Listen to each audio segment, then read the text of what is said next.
इल्म गैब तो मैं नहीं दिखा सकता, लेकिन असल का नकल दिखा सकता हूँ, क्योंकि आप गांड के चेहरे हैं, किताब उनके चलने वाले हैं। तो इसमें आप समझ जाओ, गाड़ी का जब वजूद बनाया जाता है तो फिर उसके कलर किए जाते हैं, और सीटें उसके अंदर डाले जाते हैं, सीट डाले जाते हैं, फिर उसमें चेचस डाले जाते हैं, और सीट नंबर डाले जाते हैं, नंबर प्लेटें डाले जाते हैं। फिर गाड़ी में जो है ये उसका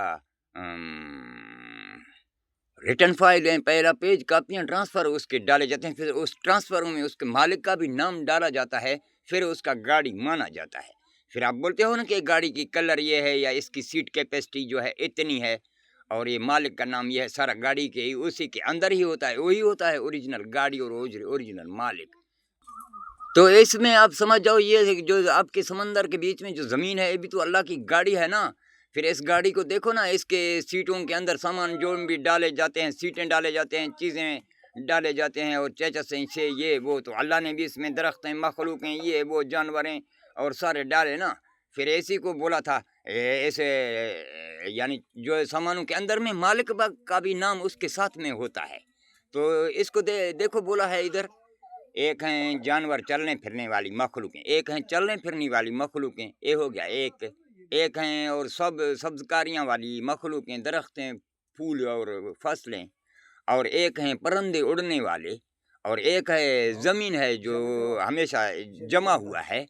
तो इनके कागज़ों के नाम देखो ना, इनको ही, ज़मीन को ही तो बोला गया है हुसैन। ये हुसैन ही है सब का ज़मीनों का मालिक। अल्लाह ने तो सब नबियों का, जब आकाए मदीना सरदार था, वो भी बोल के गए थे ना कि यही अली है, उसका हाथ पकड़ ले।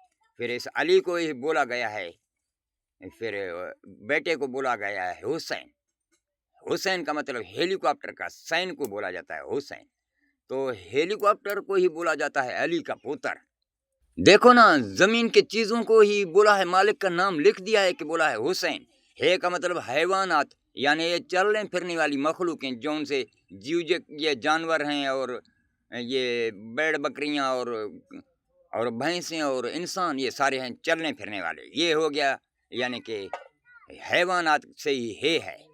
फिर है सीन, सीन का मतलब ये सारे सब्ज़कारियाँ, दरख्तें, ये फूल और फसलें। और फिर हैं परिंदे, ये जो है, ये देखो परिंदे की तरह है ना, ये को अकेला अकेला लिखोगे, देखो मुर्गी की बॉडी है, उसका बॉडी, और उसके नीचे दो टांगे हैं, उसके नुक्ते हैं, ये है परिंद। और फिर आखिर में है ज़मीन। ज़मीन नबाती से बनाया गया है, इसीलिए इसको नून बोला जाता है। नून नबाती से भी बनाया गया, और कश्ती का भी निशान दे रहा है कि मैं कश्ती हूँ, ज़मीन हूँ, समंदर के बीच। तो इसी को बोला है हुसैन।